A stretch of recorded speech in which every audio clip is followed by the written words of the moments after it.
Buenos días también a todos nuestros amigos que hoy nos acompañan en esta sala paralela de ITEC W Education. Bueno, pues básicamente como ya lo adelantaba Jesse, bueno, pues el futuro de las evaluaciones en línea con tres grandes expertos que se estarán pues debatiendo sobre los retos y las oportunidades, pero sobre todo las acciones inmediatas que se pueden implementar para lograr una verdadera transformación, esto en el contexto digital actual y sobre todo lo que viene a futuro. Bueno, pues esta pregunta es pues evidentemente muy importante y me gustaría dirigirla al doctor Bakov y también al doctor Mejía, sobre todo para conocer cómo ha afectado la pandemia, evidentemente, que estamos viviendo, esta pandemia de COVID-19, pues los procesos de evaluación en escuelas y universidades. Doctor Bakov, si nos permite iniciar, por favor. Sí, buenos días a todos. Gracias por la invitación y por poder compartir con ustedes estas reflexiones. Rápidamente yo diría que los procesos de evaluación, pues en general son muy diversos, tanto por sus propósitos como por el nivel educativo de que se trata.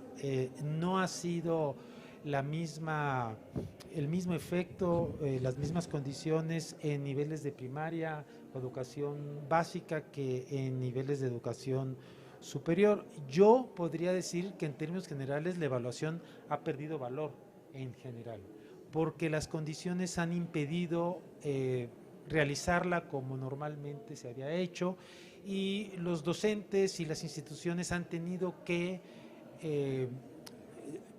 digamos, arreglárselas para poder atender este tema. Pero en educación básica, pues muchos estudiantes no han sido evaluados.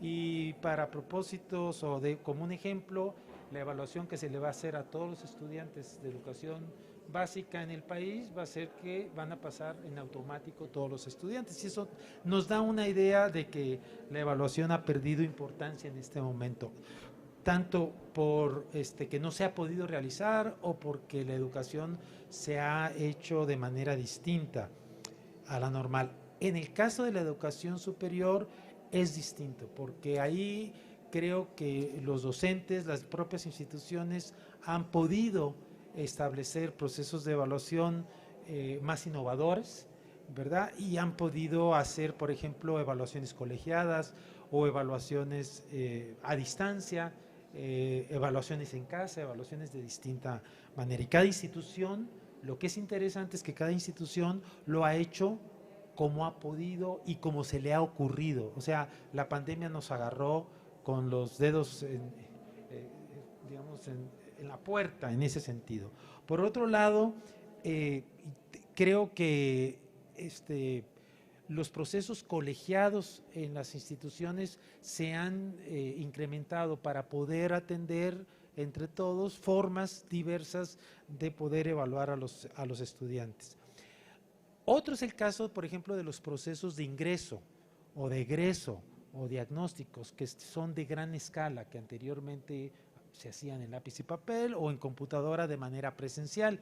Y aquí ha habido como dos grandes líneas, ¿verdad? Instituciones que decidieron permanecer haciendo evaluaciones en sus propias instituciones y instituciones que prefirieron hacer evaluaciones a distancia con todas los inconvenientes o dificultades que esto requiere, pero también con las innovaciones que se han tenido que realizar para poder tener un poco de confianza en las evaluaciones no supervisadas. Y yo diría que dejaría ahí para que mi compañero rector pueda hacer lo suyo. Adelante, maestro Francisco David Mejía. Aquí, gracias. Muchas gracias. Adelante. Muchísimas gracias. Bueno, primero que nada, agradecer la invitación a estar presente en este panel y desde luego, pues muy honrado de que nos acompañen rectores, responsables de empresas dedicadas al tema de educación y desde luego estar con el doctor Bakov, al que admiro y respeto muchísimo, y entonces me da mucho gusto estar acompañándolos aquí. Desde luego, la pregunta es una pregunta que podríamos solito con esa pregunta pasarnos aquí una buena mañana platicándola. Yo creo que uno de los puntos importantes es justamente la pandemia lo que vino es a darnos cuenta que había evaluación. O sea, que hoy haya aquí un panel para discutir el tema de evaluación me parece clave. En muchas ocasiones hacían reuniones de educación y nunca se hablaba de evaluación. Hoy se está hablando de evaluación porque nos estamos dando cuenta lo crítico que puede ser la evaluación en todos los sentidos, y no solo la evaluación del conocimiento, sino todo el contexto completo. Estamos hablando de docentes, estamos hablando de todo el trabajo que hacen alrededor de escuelas, autoridades, directivos, administrativos y demás.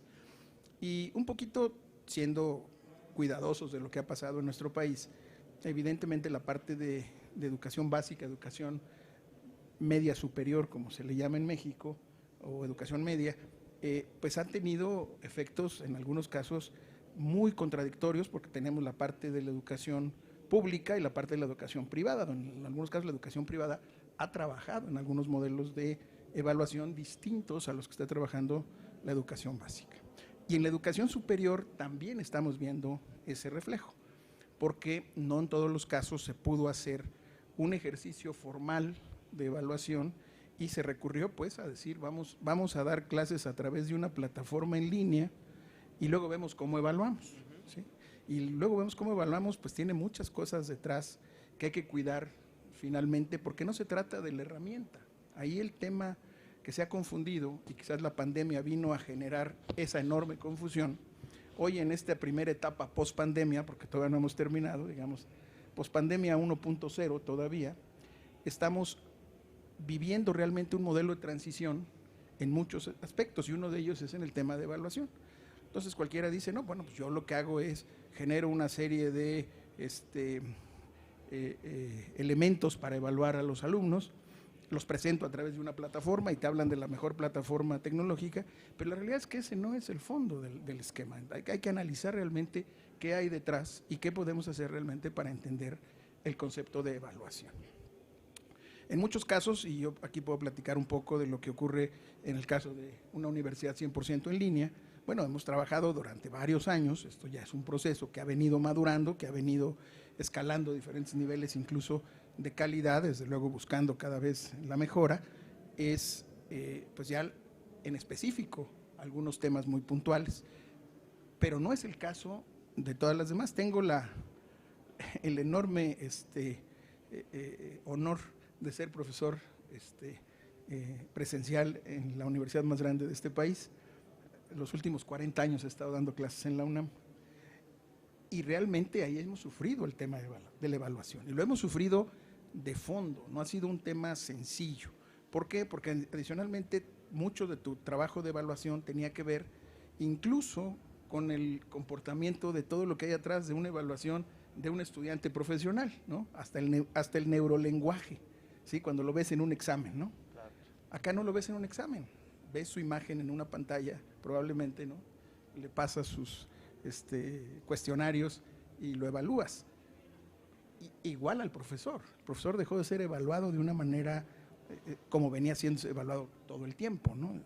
Yo me acuerdo que anunció por ahí el director de la facultad en la que estoy, dijo, este semestre no vamos a evaluar a los maestros, ¿no? Yo dije, qué mal, ¿sí? Porque era justo cuando teníamos que evaluarlos más para darnos cuenta quién estaba entendiendo o no este momento de crisis que estábamos sufriendo con la pandemia.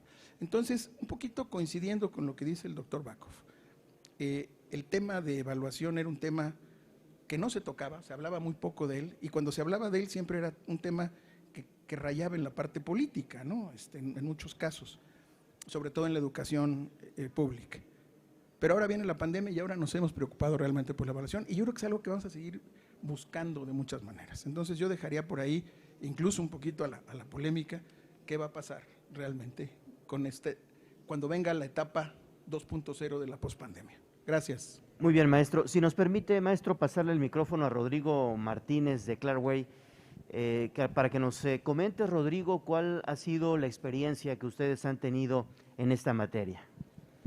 Sí, bueno, coincidiendo muchísimo, creo que la pandemia como conclusión fue un acelerador de preguntas, ¿sí? Creo que las instituciones salieron a preguntarse exactamente cómo hacer, cómo avanzar, cómo asegurar uno de los principales patrimonios que tiene, que es el prestigio en una instancia de evaluación, y a partir de ahí empezaron a surgir muchísimas preguntas y de alguna forma coincidimos plenamente, digamos, recordaron el proceso de evaluación, recordaron qué significaba el proceso de evaluación, ¿no? Que no era solamente controlar y un pasa no pasa, sino que era parte muy importante de toda la carrera. Y a partir de ahí empezaron a surgir preguntas que tenían que ver el mismo maestro, qué función cumplía dentro de ese proceso y demás. Y obviamente aceleró muchísimas cosas. Nosotros en nuestro caso tuvimos clientes y nuevos clientes que venían y preguntaban, decir, bueno, pero yo necesito solo esto hasta que termine, ¿sí? Quiero una solución para este momento para poder salir del paso y luego volver a mi situación anterior lo más rápido posible, ¿no? Y después también tenían clientes o organizaciones que trabajaban con nosotros que ya hace rato venían planificando esto y solo lo único que hizo fue traer un par de años hacia el hoy, decisiones que ya tenían tomadas, cómo llevarlas hacia adelante. Creo que principalmente fue un acelerador de decisiones y de situaciones que creo que va a ser difícil volver para atrás, ¿no? Y que creo que más allá de lo que generó y todo lo mal que le generó a la humanidad, la pandemia creo que es una oportunidad de ir hacia adelante. Y principalmente entender desde nuestro punto, ¿no? Que la tecnología es un aliado, tiene que ser un aliado del proceso, tiene que participar, digamos, en el proceso y no ser un objetivo, una moda, ¿sí? Principalmente creo que eso es lo que nosotros pudimos detectar y ver desde nuestro costado y de nuestro lado. Sí, es indudable que la mayoría de los docentes en esta materia se adaptaron a los nuevos tiempos sobre la marcha, ¿no? Fueron innovando, algunos de ellos también sobre la marcha, sobre lo que les venía enfrente. ¿Qué testimonio nos pudiera regalar David Ortega, sobre todo de cómo han ustedes sorteado justamente la evaluación en línea en la Universidad Interamericana? Bueno, muchas gracias por estar en el panel antes que nada. Nosotros somos una universidad presencial. A nosotros sí nos pegó la pandemia y tuvimos que transformarnos en un mes a una universidad en línea. Y bueno, aquí viene una de las preguntas que nosotros teníamos. Y las evaluaciones, pues buscábamos evaluar habilidades duras, porque los conocimientos los evaluábamos con test, con exámenes, con quizzes, pero también estaba la pregunta de ¿y las habilidades blandas? Y lo que comentan, bueno, las tecnologías van avanzando. Primero tenemos que confiar en las herramientas que teníamos.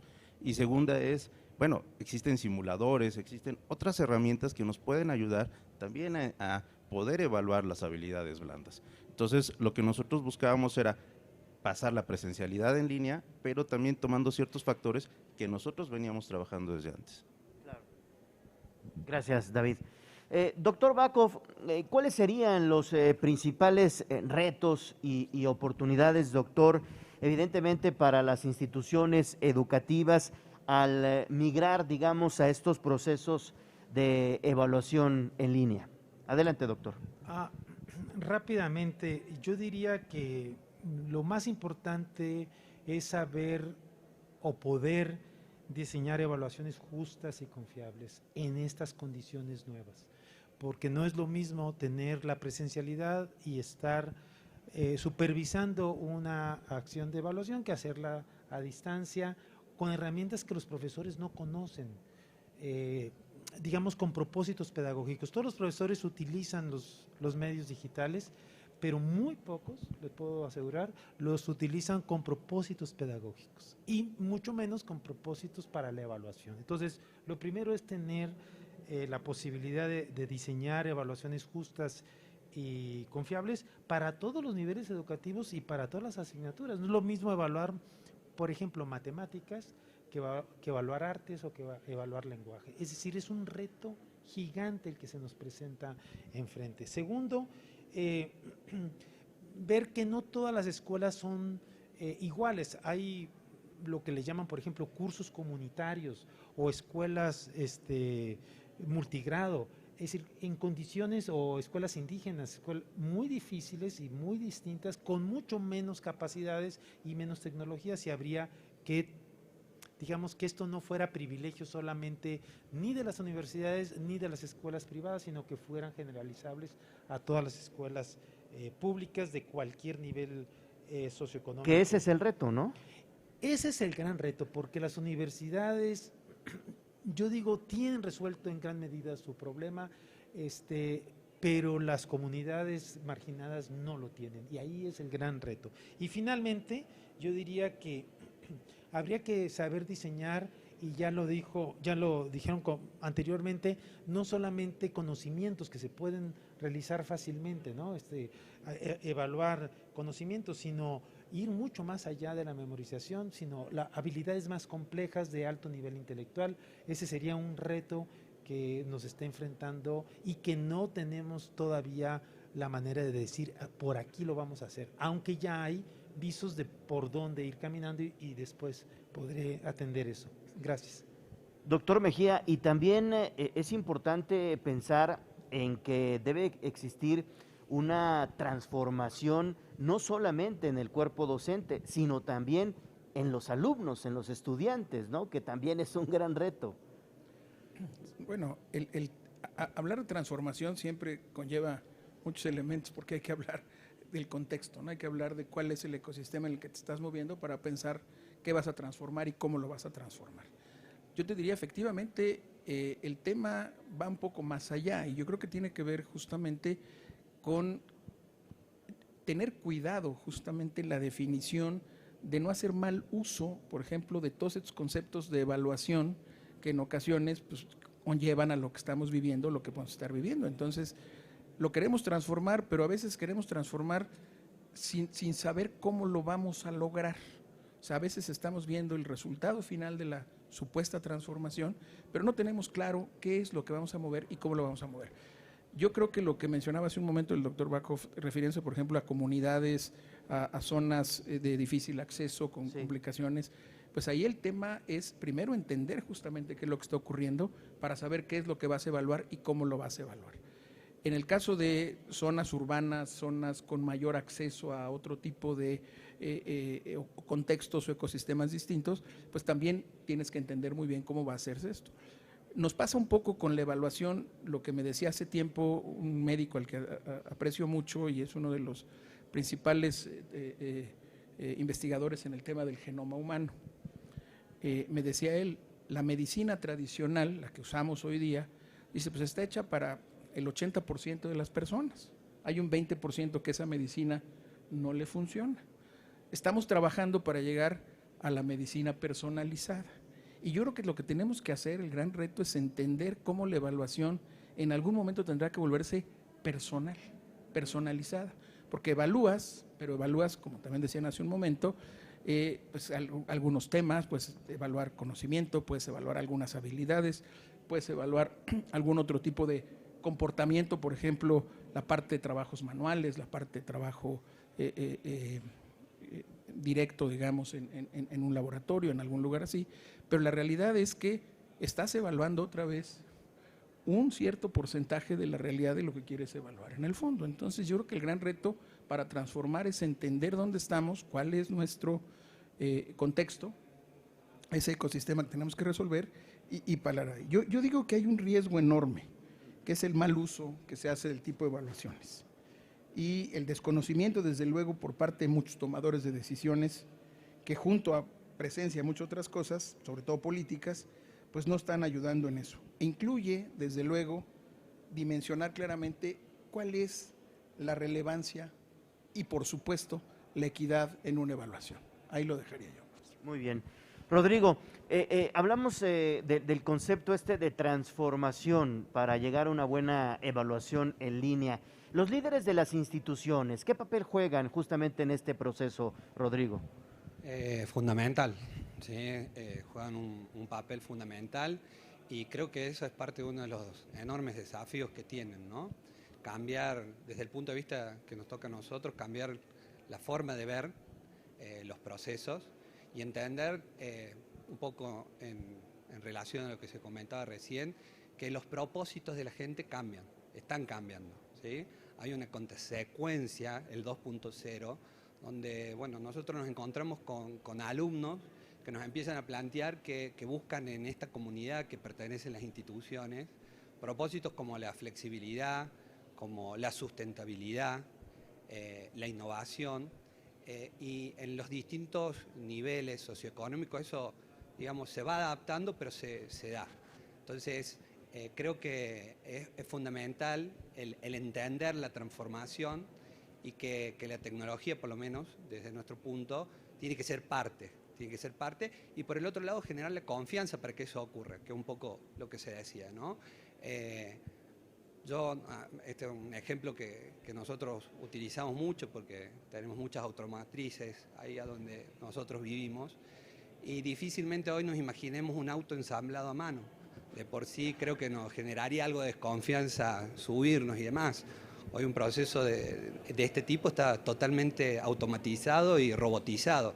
Entonces le dejamos hoy un papel más fundamental a la persona para lo que es el diseño, para lo que es la comodidad, lo que viene, el futuro. Entonces creo que es parte fundamental de que los tomadores de decisiones entiendan esto y entiendan, digamos, que el futuro es hoy y que hay que empezar a crearlo desde este momento, ¿no? ¿Cómo enfrentaron eso, David, en la Universidad Interamericana, desde los tomadores de decisiones, la rectoría, evidentemente, los directores de área? ¿Cómo se fueron adecuando a la pandemia y sobre todo al sistema de evaluación?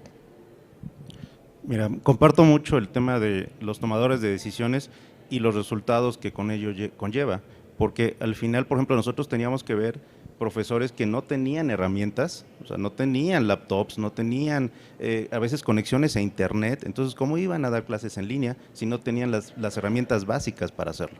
Entonces creo que nosotros lo primero que tenemos que hacer es acercarles a ellos las herramientas necesarias para poder hacer su trabajo. También teníamos que ver cuáles eran las limitantes que tenían, la capacitación, no conocían ciertas herramientas tecnológicas, entonces teníamos que capacitarlos. Y después a los alumnos, yo creo que aquí la diferencia es que los alumnos ya son más nativos digitales, entonces nos costaba menos trabajo, pero sí había docentes en los que teníamos que trabajar muy específicamente para que ellos pudieran transformarse. Sí, claro, y después enseñarles a ellos. Muy bien, pues vamos a ir cerrando este panel. Doctor Bakov, si nos pudiera comentar, por favor, la pandemia obligó a cambiar el rumbo de las evaluaciones en línea, en este caso en México y en todo el mundo prácticamente. ¿Cuál es el futuro de estas evaluaciones? ¿Cómo se debe visualizar el futuro de estas evaluaciones, doctor? Yo pienso que la pandemia, como ya lo dijeron, trajo cosas muy malas, por supuesto, pero nos obligó a enfrentarnos a condiciones nuevas y que la tecnología, por fortuna, nos ayudó. Ahí están las plataformas Zoom o las plataformas para evaluar a los estudiantes o para supervisar o vigilar a los estudiantes. Entonces eso nos obligó a repensar y obligó a las instituciones a repensar cómo abordar un tema que es importantísimo. La evaluación, su principal función es verificar que el aprendizaje haya ocurrido y fomentar y ayudar a que el estudiante siga aprendiendo. Entonces, ¿cómo hacer para que la evaluación digital en línea en realidad no sea solamente un trámite administrativo para poner una calificación, sino ayude al estudiante y al docente a mejorar el proceso de enseñanza-aprendizaje? Para mí ese es el reto fundamental que hay. Los líderes y las instituciones, para que esto ocurra y podamos tener lo mejor de los dos mundos, es decir, del mundo presencial, del mundo en línea, tienen que conocer y tienen que ser conocedores de cuáles son los límites y los beneficios que trae un modelo u otro y atreverse a probar. La verdad es que se tiene que probar cosas que no se conocen y por lo tanto verificar que son funcionales para las instituciones. Yo creo que la evaluación en línea o la evaluación digital va a transformar completamente toda la idea que tenemos de la evaluación, porque nos está poniendo en un escenario completamente distinto, como nos los puso la imprenta. La imprenta revolucionó la educación porque nos dio una herramienta distinta. Entonces yo pienso que el futuro de la evaluación en línea es un gran futuro, es un futuro que tenemos que investigar, estudiar y sobre todo innovar. Entonces yo veo cosas muy buenas porque nos va a obligar a atender un problema que tenemos enfrente y que si no lo solucionamos bien, nos los va a estar recordando constantemente. Sin duda, doctor. Maestro Mejía, el futuro de las evaluaciones, si nos pudiera brindar un poquito su conclusión. Bueno, hablar del futuro siempre es complicado porque empieza uno hablando y a los 2 minutos ya cambió, ¿no? Entonces, vamos a ser muy cuidadosos. Yo retomo un poco los 4 panelistas aquí, incluido tú en este caso. Somos optimistas, por eso estamos aquí. Y creo que eso es lo más importante del futuro, verlo con optimismo, ¿no? Yuval Noah Harari, un escritor que se ha puesto de moda recientemente, dice ahí que el pesimismo es una forma de soberbia, ¿no? Sí. Dice él. Y tiene toda la razón, ¿no? Porque el pesimista siempre va a tener, desde su punto de vista, razón. Va a ser, ya ve, te dije que todo iba a estar mal, ¿no? Entonces, quedó mal, ¿no? Pero yo tomo a un gran escritor, Charles Dickens, que hace muchos años escribió la novela esta de Historia de 2 ciudades, hace más de 150 años, en la cual tiene una frase por ahí que me gusta mucho que dice: ningún tiempo pasado fue mejor, ¿sí? Ni ningún tiempo pasado fue peor. Entonces, partiendo de eso, tenemos un futuro realmente para hacer muchas cosas. Y yo creo que ahí es donde el tema de innovación, el tema de investigación, el tema de dedicarnos realmente a resolverlo puede ayudarnos muchísimo. Entonces sí tenemos una oportunidad, pero tenemos que partir de un optimismo, tenemos que partir de que vamos a hacerlo para que esto funcione. Yo tendría aquí que hay riesgos, desde luego, y hablaría que es posible considerar 2 futuros. Uno que desde luego prolongaría los aspectos negativos actuales, ¿no? Y otro que además de aprovechar realmente el uso de la tecnología de información, en particular de la informática como tal y el cómputo, va a enriquecer la visión y alcances y los límites de las evaluaciones en gran escala, viéndolas no como un sustituto del maestro, porque cualquiera aquí puede pensar, oye, pues entonces yo me meto mañana a un curso de estos abiertos masivos en línea, me evalúo y ya estuvo. No, yo creo que van a ayudar sin duda, pero va a ser un complemento de la tarea realmente de los docentes, cuyo trabajo, yo sigo diciendo, es irreemplazable. O sea, el docente no lo vamos a perder, tanto como para promover el desarrollo cognitivo integral de todos sus alumnos, como para evaluar de manera integral también el desempeño, en especial con un enfoque informativo. Yo creo que un enfoque formativo es muy importante. Entonces, yo con ese optimismo, con esa posibilidad, digo, ahí están los 2 futuros, ¿cuál decidimos? ¿Tomamos el de la izquierda, el de la derecha o el del centro? Vamos a ver el que nos lleve a donde queremos ir. Muchas gracias, doctor. Rodrigo, las evaluaciones en línea llegaron para quedarse. ¿Cuál es el futuro que observas de esto? Sí, creo que llegaron para quedarse, estoy seguro de eso. Hoy tenemos alumnos rindiendo en cualquier lugar del mundo, viajando, teniendo sus trabajos en distintos lugares y pudiendo seguir un proceso formativo, tanto de grado como de posgrado, y eso creo que es fundamental, ¿no? Estamos en un proceso donde hay muchas preguntas para resolver. Creo que, como decíamos al principio, como decían, el proceso de evaluación es como que llegó al último, pero desde allá atrás va a empujar hacia adelante un montón de cosas y reflexiones, ¿no? Volver a darle un lugar a los maestros, que es importantísimo, más de coach, de mentor, de entender el proceso que está siguiendo el alumno para su vida, no solo su carrera, sino para su vida. Y bueno, y la tecnología obviamente teniendo esto, dando una oportunidad para que las instituciones puedan alinear a los propósitos de vida y poner al alumno en el centro, al docente en el centro y a la misma institución en el centro de la vida futura de las personas que van, de las comunidades que van a interactuar con ella. Yo creo que el futuro es hoy, es un presente, y que obviamente a partir de acá es lo que vamos a crear hacia adelante. Gracias, gracias. David Ortega, tu conclusión en esta materia y sobre el futuro de las evaluaciones en línea. Mira, nosotros lo veíamos en la universidad y lo comentábamos, había que subirnos a la ola, no nos podíamos quedar atrás. Entonces, por ejemplo, ahorita ya que modificamos todo el campus, también estamos iniciando en el tema online, pero yo también destacaría algo. Los modelos de las instituciones privadas en educación superior van hacia el tema constructivista, hacia el modelo constructivista. Entonces, eso nos va a ayudar también en la evaluación en línea a poder ver los resultados finales de la parte formativa, ¿no? Entonces, ¿cuál va a ser el final? Pues la parte sumativa, que es el resultado que nosotros vamos a obtener de los estudios o el producto que va a salir al final de todos los estudios de los estudiantes. Y la parte también económica y de inversión, que debe ser importante, ¿no? Sí, y lo veíamos en el panel, ¿eh? Ayer estábamos viendo los laboratorios virtuales, estábamos viendo muchas herramientas que también ya te ayudan y no necesariamente lo tienes que tener fijas o dentro del campus, ¿no? Sino ya también son herramientas que te pueden ayudar a evaluar, pero también a enseñar. Muy bien, pues agradecemos a los cuatro, sobre todo que nos hayan brindado luz en torno a este tema.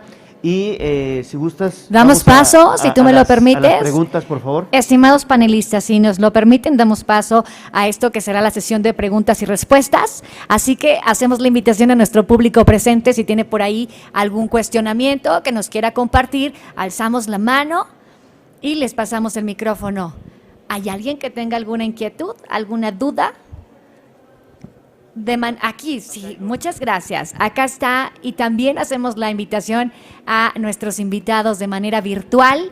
Si tienen alguna duda, cuestionamiento, por favor, nos comparte, por favor, su nombre, de dónde nos acompaña y específicamente para quién sería la pregunta. Sí, ¿qué tal? Buenos días. Iván Rodríguez del Colegio San Ángel, área de innovación educativa.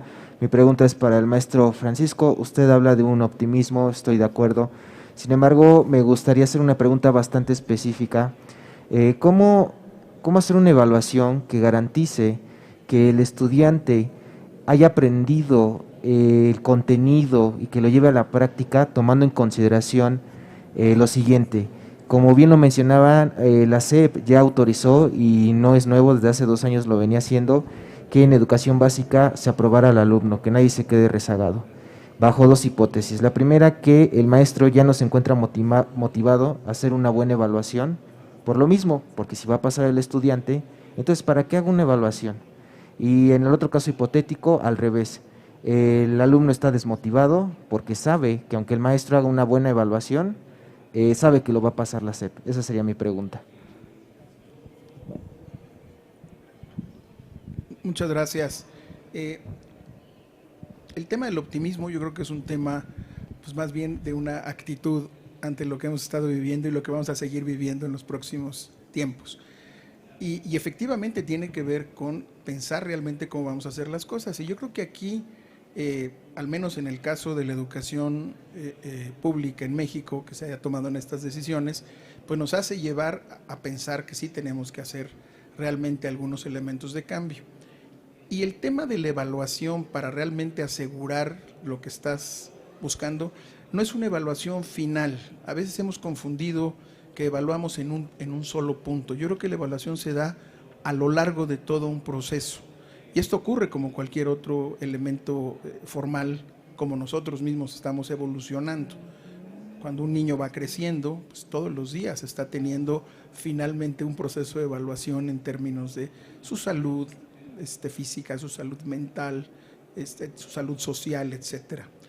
Y yo creo que se ha pensado que el tema de dar un resultado final, que no una evaluación, se está confundiendo. Tú estás evaluando cómo la gente va aprendiendo, va descubriendo, va analizando, se va formando también. Las etapas básicas de la educación son totalmente formativas y eso lo sabemos. Y entonces eso sería el punto importante, motivar realmente, y mi optimismo tendría que ser en ese sentido, que no pensemos que solo por una calificación final se confunda el concepto de evaluación en el proceso de enseñanza-aprendizaje, que ese es finalmente lo que estamos buscando todo el tiempo.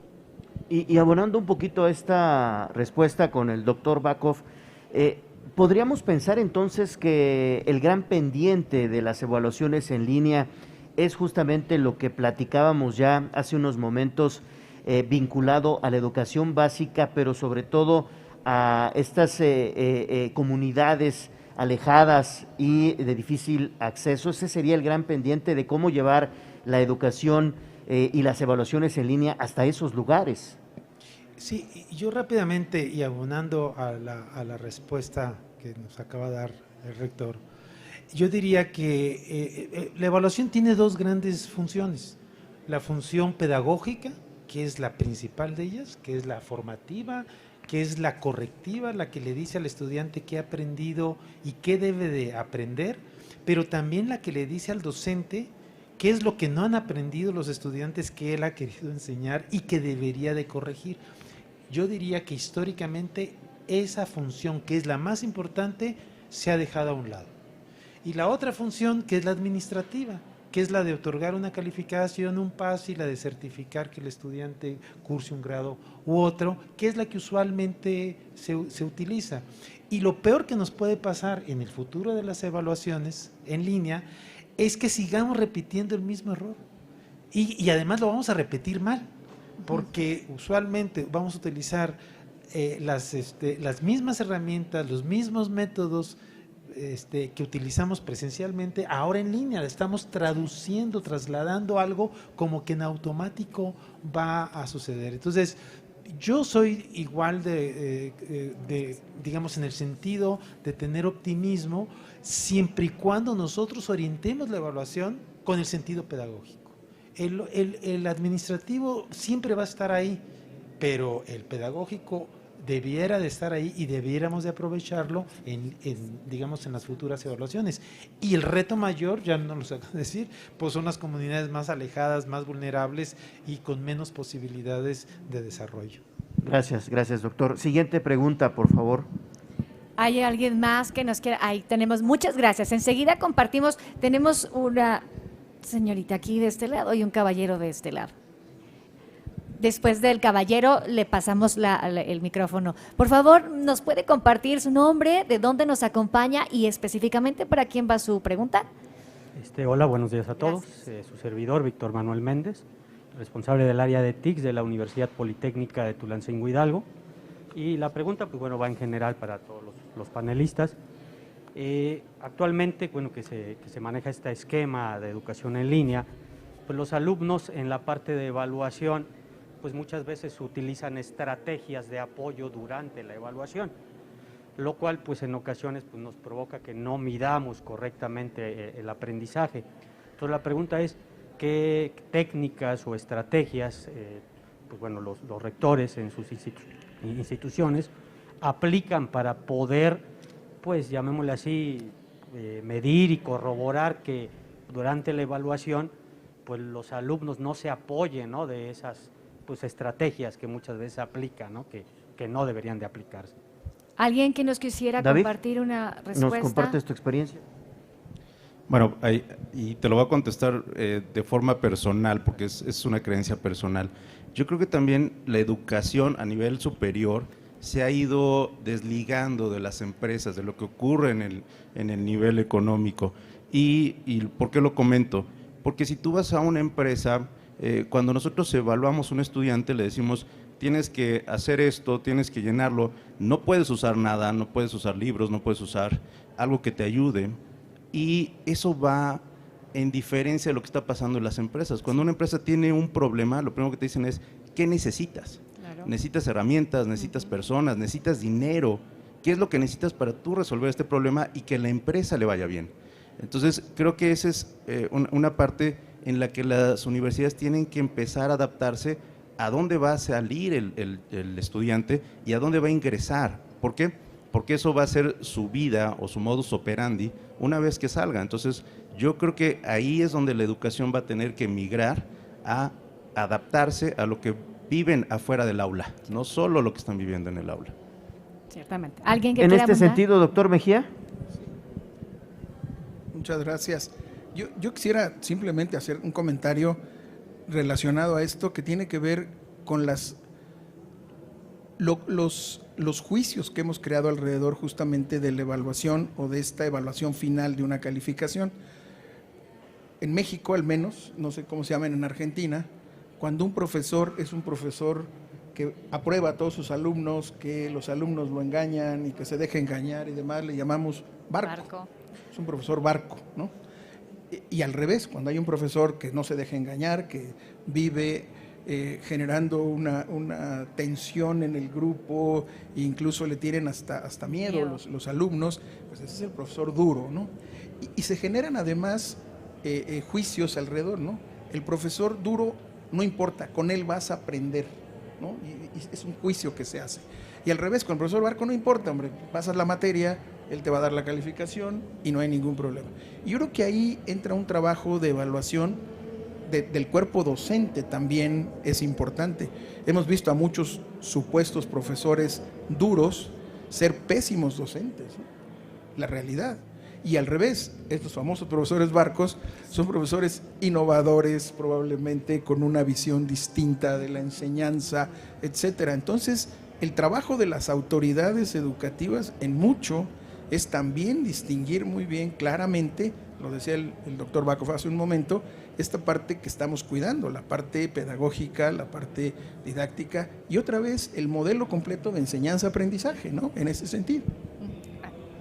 Sí, yo brevemente, porque me pareció muy interesante. Es muy difícil asegurarse que los estudiantes no se ayuden, aunque hay, por supuesto, toda la tecnología nueva de supervisión.